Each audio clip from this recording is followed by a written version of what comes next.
I recently wrote a piece about political polarization for the site, The Liberal Patriot, titled, "It's All the Other Side's Fault." That piece included some ideas I think are very important for understanding toxic conflict, but that are rarely discussed. For example, I think group differences are an important aspect of conflict. Groups in conflict will always have various differences, and those differences mean that rage and fear will manifest in very different ways. These differences make it easy for people in both groups to find bad or extreme aspects about the quote other side that aren't present for their own side. This in turn aids people in both groups in finding what seems like compelling, persuasive evidence that the toxic conflict they're in is all the other side's fault. No matter what your politics are, I think it's important to understand conflict dynamics. When we lack a good understanding of how conflict works, we'll tend to act in ways that further inflame and amplify the conflict. Ironically, we'll often act in ways that give more power and strength to our most angry and contemptuous opponents. If you like this piece or are skeptical about it, I hope you check out my work on toxic polarization. I have 2 books on polarization, which you can learn about at american-anger.com. One is for a politically liberal audience. The other is more general and is written for all Americans. In those books, I attempt to address common objections and skepticisms aimed at attempts to reduce polarization from people on the left and people on the right. Or you might like to subscribe to my Substack on this topic, which is at diffusingamericaнаnger.substack.com. And yes, if you're wondering, this episode is being read by a robotic version of my voice. I'm quite busy these days, so just doing what I can to get out some content easily. I'm sorry about my robotic voice. You can find the Liberal Patriot site at liberalpatriot.com. This piece of mine was published September 19th, 2025. If this topic interests you, you might like checking out that piece because it has quite a few resources linked from it. Okay, here's the piece. It's all the other side's fault. How we convince ourselves our opponents are dumb and evil, and we're blameless. When there's a dangerous fire, most people's first instinct is to grab a hose, not waste time trying to figure out how it started. Many believe the same about our politics. Stop the intellectual analysis and both sidesing, and just help us defeat the bad actors. You hear it from Democrats and anti-Trump folks, and you hear it from Republicans and others angry at the left. But toxic polarization isn't a normal fire. It's a decades-long, slowly spreading blaze that many of us unknowingly feed every day, with contempt, cheap shots, and worst-case stories about them. Many of us tell ourselves stories about how ignorant, misinformed, and even evil the other side is, which acts as an accelerant.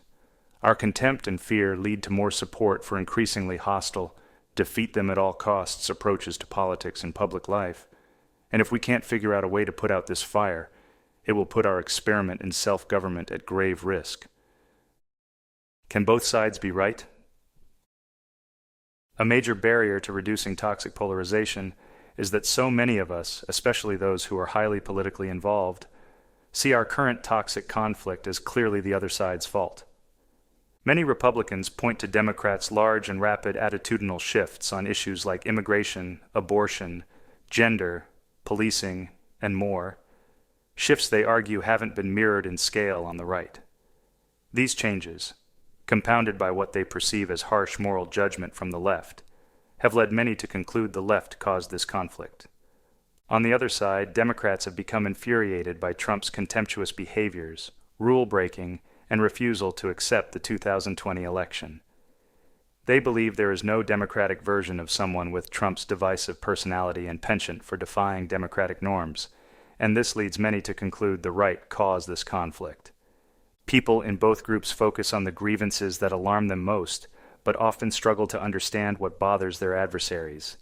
From the outside, our opponents' complaints can look minor, silly, or misinformed compared to our concerns, which we, naturally, see as legitimate and based in reality. The more we subscribe to these narratives, the more we risk becoming arrogant, convinced that you'd have to be an idiot not to see which group is worse and more at fault for our conflict and division. All this serves to fan the flames of toxic polarization. Still, it's important to acknowledge that these competing narratives are built on true foundations. regardless of which group's grievances are more defensible. The primary us versus them narratives rest on logically defensible foundations. There are myriad data points and so many events unfolding around us on a daily basis that nobody can accurately process all of it, at least not in any objective, unbiased way. We thus rely on stories, stereotypes, and heuristics to help us make sense of things. So, even when we agree on the same facts, the specific moral frames through which we process the world can lead to entirely different views of what those facts mean and what they portend for the future. This helps explain how rational, well-meaning people can reason their way to polar opposite views that they believe are good and righteous. A dynamic philosopher, Kevin Dorst, calls rational polarization. If we can lower our own arrogance, we might develop greater understanding of people who possess very different values and beliefs, and perhaps act in ways that persuade instead of inflame, even as we still push for the causes we believe in. The fog of conflict. Part of the difficulty in recognizing that other people are often more rational than we might think is that toxic conflict deranges our thinking, leading us to adopt overly pessimistic and catastrophizing views about them. Conflict rarely feels complicated when we're in it. Many of us simply see people on the other side and conclude, they are the aggressors. We are just defending ourselves. But these simple black and white stories blind us to the complexity of the world and the people in it. As historian Jeffrey Blaney has observed, each side in a war tends to see history through its own eyes. Most serious conflicts have many causes, cross-currents, and feedback loops, which makes it hard for the parties involved to ever get a clear view of the conflict. He writes that the distinction between warmaker and peacemaker is often a mirage. One well-known aspect of conflict that obscures our view of people on the other side is the tendency to see them as all the same, as a monolithic, homogeneous mass. This leads to all sorts of misunderstandings, including perception gaps, which convince people that the other side is much more extreme than they actually are. Another confusing aspect of conflict is that people in large groups always possess different traits and exhibit different behaviors. In the U.S., Democrats and Republicans differ, on average, in background, life experience, values, and moral priorities. This leads to differences in how each group manifests their anger and anxiety, and even the assumptions they make about the world. For example, a mostly working-class blue-collar community is likely to come to these things differently than a mostly college-educated group would. Each group will apply different types of social pressures on its members when it comes to their behavior and how they approach the conflict. And because these differences are usually substantial, each side can point to bad things they do that we don't do, and then treat these things as definitive proof that their opponents are the problem. But the causes of conflict are often complex, and two groups in conflict will always contribute to it in different ways. 1. It's therefore worth examining some of the ways in which Republicans and Democrats can both arrive at the view that it's all the other side's fault, depending on which events and group traits they focus on. 1. Perceived support for violence. Many people believe it's the other side that's more violent, that they are the ones whose supporters are more likely to endorse political violence, or at least more tolerant of such violence. Many on the left believe that right-wing extremism is by far a much more serious threat than liberal-side extremism. They point to events like the Charlottesville Unite the Right March, the assault on Nancy Pelosi's husband, murders by far-right extremists like the 2022 Buffalo, New York, mass murder, and the 2019 El Paso, Texas, mass murder, and, perhaps most prominently, January 6th, the event that, to them, most embodies the violent threat posed by Trump and his diehard supporters. On the right, many see liberals as the violent ones. Conservatives focus on different events and different manifestations of social disruptions, including things like violence during the 2020 George Floyd protests, aggressive tactics by progressive activists, and most recently, the assassination of Charlie Kirk. They believe too many liberals either support or tacitly condone militancy and violence. Sometimes both groups even find evidence of the other side's violent nature in the same event. For example, following the assassination attempt on Trump in Pennsylvania, some of his supporters cast blame on liberals, while some liberals pointed to the shooter's past political activity to score points against Republicans. Some people react in cruel and callous ways to violence aimed at the other side, which their opponents interpret as proof of pervasive sickness and immorality. The result of all this filtering is that both groups can end up genuinely wondering, why is the other side so violent? Why do so many of them support violence? Influencing these views is an instinct many of us have to downplay the significance of violence associated with our group, even as we consider violence associated with the other side hugely consequential. If someone kills a political figure on the other side, we might be quick to imagine a deranged, mentally unwell individual. But if someone kills a political figure on our side, there can be a strong temptation to give it great meaning and quickly designate them as all culpable. The number of people who have committed politically motivated murder in recent decades is extremely small relative to the size of our population.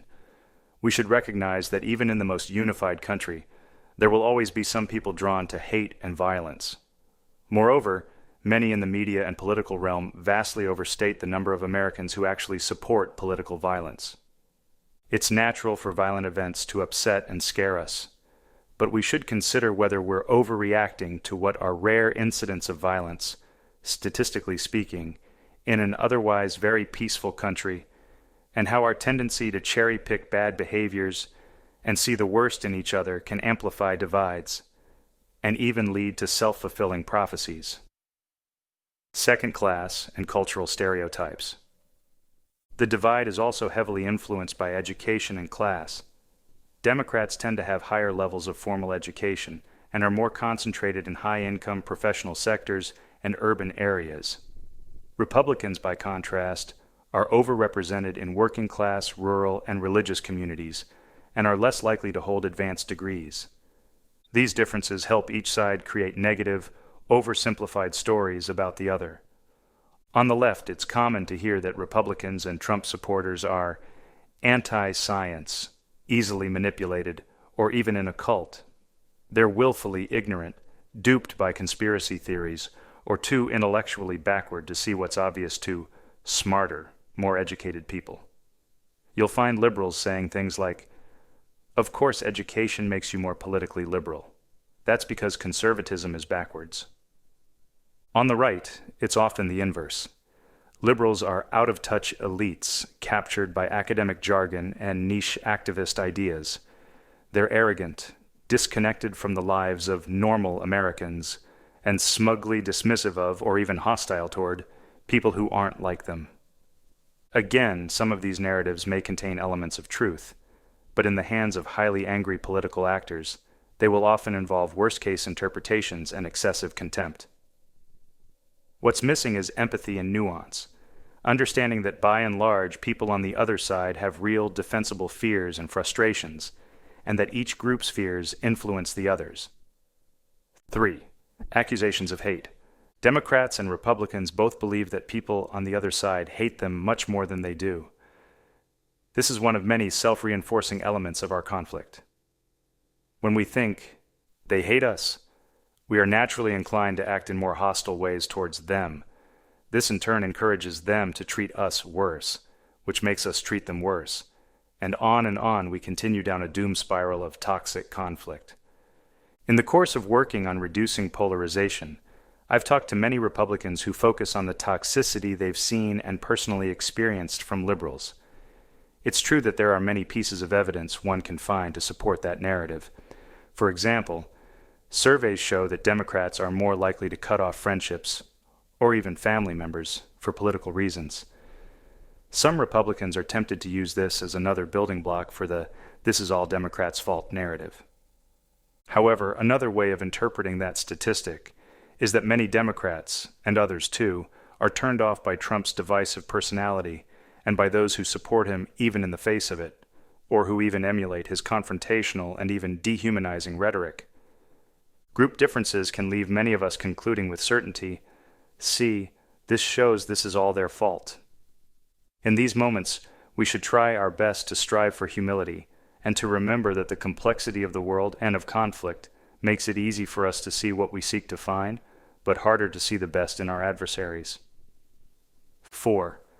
Cultural versus political power. Over at least the past few decades, politically liberal people and ideas have come to dominate key cultural institutions like academia, journalism, and the entertainment industry. This imbalance in cultural power has led to an abundance of conservative-aimed insults and provocations generated by the people in those institutions. That cultural power imbalance sometimes augments other group differences. For example, many conservatives believe there exists a powerful politically liberal establishment, one that at best misunderstands them and at worst disdains them. Feeling like an underdog fighting a vast, culturally dominant adversary can generate more support for an aggressive, contemptuous personality like Trump's. For many of his supporters, his belligerence isn't necessarily a flaw, but rather a justified form of defiance against an establishment that is entirely against them. But while liberals have dominated the culture for at least the past decade, they control few levers of political power at this moment. Consider America's key institutions: the presidency, U.S. Senate, U.S. House, Supreme Court, governorships, and state legislatures. Republicans have more power than Democrats in every single one, and many Democrats fear they may be essentially locked out of power in key institutions in the near future. So, although they continue to hold immense cultural power, many Democrats likely feel powerless in the face of Trump's second term, especially when he has the support of the Congress, and often the Supreme Court too. If we treat our political divides like a normal fire, one that simply requires stamping out a perceived threat, we will continue to make missteps, convinced that we're helping extinguish the danger when in fact we're feeding it with more kindling. To put out this fire, we must first understand how it spreads. In the warped stories we tell ourselves about our opponents, humans are skilled storytellers. We're good at taking new tidbits of information and fitting them into our existing narratives. In the age of the internet, it is easier than ever before to use these bits to construct and bolster our preferred narratives. Decent people build stories from certain facts, emotions, and social worlds that make sense to them, but many come to view those who have different stories with contempt, accelerating the fire. This is how we become arrogant, how we so easily fall for the "it's obviously all their fault" framings that keep us mired in toxicity and contempt. Everyone believes they are on the side of good, but it's often harder to see that in our ideological adversaries. Only when we understand them as people who also believe their views to be good and righteous, the same as ourselves, will we be better positioned to work towards our goals without dehumanizing, to work to persuade instead of provoke, and to stop feeding the blaze the vast majority of us wish to contain. A footnote: the biggest objection I hear to depolarization efforts is that people think it means embracing what they see as a false equivalency, a stance that both sides are equally bad. But it's possible to reject the idea that both sides have contributed equally while acknowledging that both Democrats and Republicans have, in fact, played some role in perpetuating our current conflict. Okay, that was the piece I wrote for Liberal Patriot. If you like this piece, or are skeptical about it, I hope you check out my work on this topic. I have 2 books on polarization, which you can learn about at american-anger.com, or you can check out my Substack at defusingamericananger.substack.com. This has been Zachary Elwood. Thanks for listening.